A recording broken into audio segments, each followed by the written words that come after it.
lines. Got it? Sorry, are not distinct lines. From this we got line PT and QT, PT and QT, PT and QT is not distinct from the line AB and CD. Obviously they are a part of this line only. PT is a line part of AB, QT is a part of CD. Got it? From this we can say that line AB and CD are distinct line. Line AB and line CD are distinct lines. Got it? From our assumption we got that AB and line CD, line AB is parallel to line CD. We got our theorem proved. Got it? This was supposed to be an interior angle test. For that we constructed this angle and then we solved it. Moving towards the third theorem, that is alternate angle theorem. For this, if a pair of alternate angle formed by a transversal of two lines is congruent, then the two lines are parallel. Now they have given us that the angles are formed by the transversal are congruent.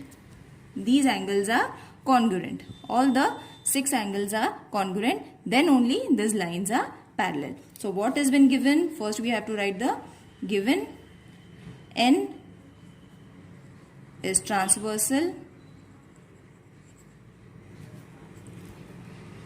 Got it? N is the transversal of line L and line M.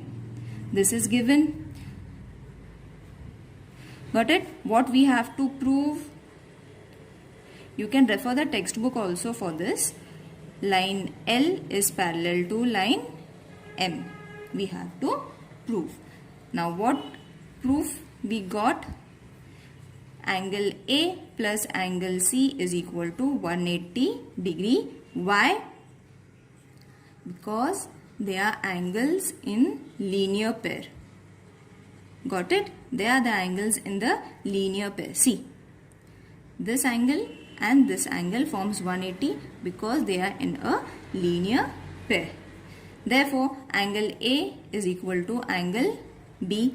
Angle A is equal to angle B. So, angle B plus angle C is equal to 180 degree.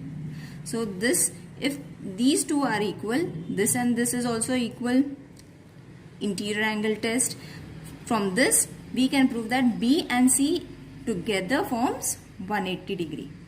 Got it? From B and C, we will get 180 degree. But angle B and angle C are interior of the same side of the transversal. See, they are interior of the same side of the transversal. You have to write the statement.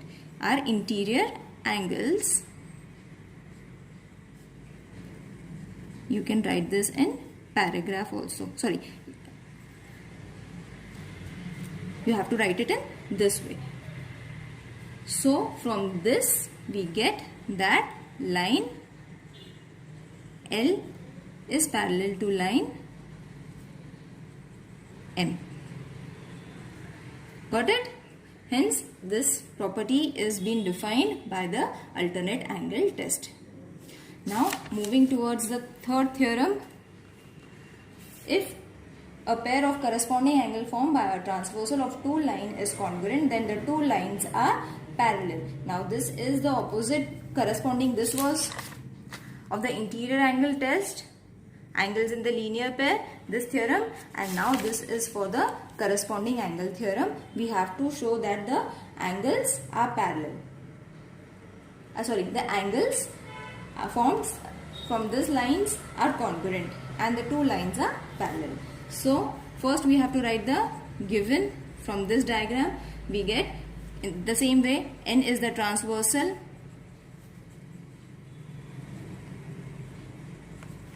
and line L and M, line M are parallel lines. This is given. No, sorry. Line M and L are given. They are not parallel line. Parallel line we have to prove. So from the given we have to prove what? Line L is parallel to this we have to prove. So we don't have to write it over here. So proof will be angle A plus angle C is equal to 180 degree. Again, angle in the linear pair. Linear pair. Got it? Angle A and C are on the same line. Therefore, they are forming 180 degree. Got it? After this, from this, we will get that angle A is equal to angle B. If these are linear, obviously B is also in that line only. So if A, suppose if A is 45, B is also going to be 45 degrees because of the corresponding angle property. Now for that, considering that property only, we are writing angle A is equal to angle B, from which we get angle B plus angle C is also going to form 180. So for forming 180 we have to consider two angles. A and C, already we have said that 180 is there. If we consider B and C as 180, then only we will get a 180 pair and an angle will be formed, a supplementary angle. Therefore we have to take B and C. Two angles are necessary to form a 180 degree angle. So that is the interior angle on the same side of the transversal are supplementary. As I said, for forming a supplementary angle we need two angles but on the same side of the transversal. Therefore line L is parallel to line M, and the reason you have to give interior angle test or property. Got it? Got it? At the end you have to write what property we used over here, corresponding angle property.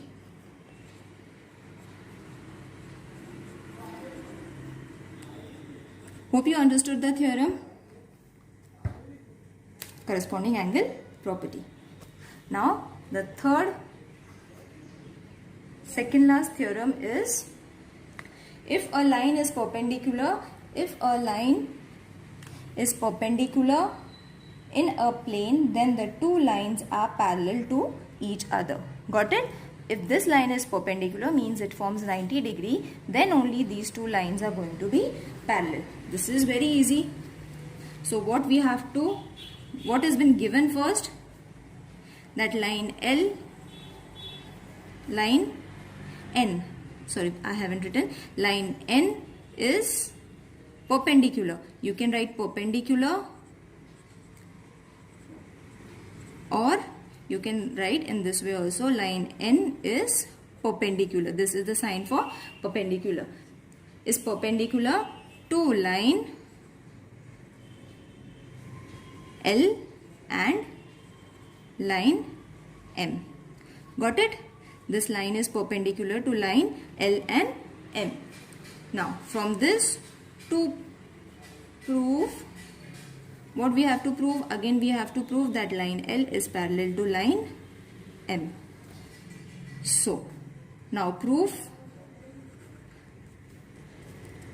what proof we are going to give? Line N is perpendicular, this is the sign for perpendicular, to line L, line L, both are line L and perpendicular to line M. Got it? Therefore angle A is equal to angle C is equal to 90 degree. Angle A and C, when we get a perpendicular angle, we say that it is 90 degree. Got it? Therefore, angle A and angle C are corresponding angles. See, corresponding angles. Got it? Angles formed. Got it? From this, line L is parallel to line M. Hence, we have proved this theorem. Now, one more theorem is there. If two lines are perpendicular to the third line, 1, 2, 3 lines in a plane, then those two lines are parallel to each other. If these two are parallel, obviously the third line is also parallel. We have to prove the same thing. For that, again we have to write what has been given. Line AB, CD and EF are the lines. From there, AB is parallel to line CD line. Got it? Again, line AB is parallel to line EF. This line is parallel to this line is parallel to this. Means the first line is parallel to both the lines. From writing this, we have to prove. You can refer the textbook. If there is any statement that is to be given, you can write it down. Got it? Now, to prove what we have to prove, that line CD is parallel to line EF. Got it? What we have to prove? CD and EF. We have been given that AB is equal to this, AB is equal to this. Now we have to prove that these two are also equal. So to prove, we have written. Now what is going to be the proof? Line AB is been parallel to line CD. This is given. Got it? PT is the transversal. We have to write it in short. We don't have to write full sentences. You have to use signs as well. So line PT is transversal. From this we get angle PQB is congruent to angle QRD. That is the reason, because of the corresponding angles. This is the first thing we got. Now I'll show you how. PQB is equal to QRD. Got it? This is congruent to this. This thing is congruent to this thing. Congruent angles. How are we going to define congruent angle? When it forms a C. So again, from this we will get line AB is parallel to line EF. That is given. This was been given. We had written it in the given. So after writing this, we will get angle PQB is also congruent to angle QSF. Same reason, corresponding angles. I'll show you how. This is the second reason. PQB, see, PQB is equal to QSF. Got it? Why? Because AB is parallel to EF. So if AB is having this angle, obviously this angle is going to be parallel. Got it? This angle is going to be, corresponding angle. Got it? From first and second, we got the first and second.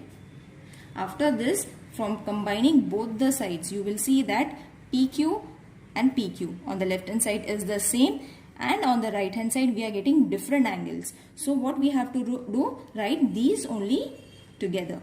QRD is congruent to angle QSF from first and second. Got it? From first and second we got these two angles are congruent, these are equal, so we don't have to write it.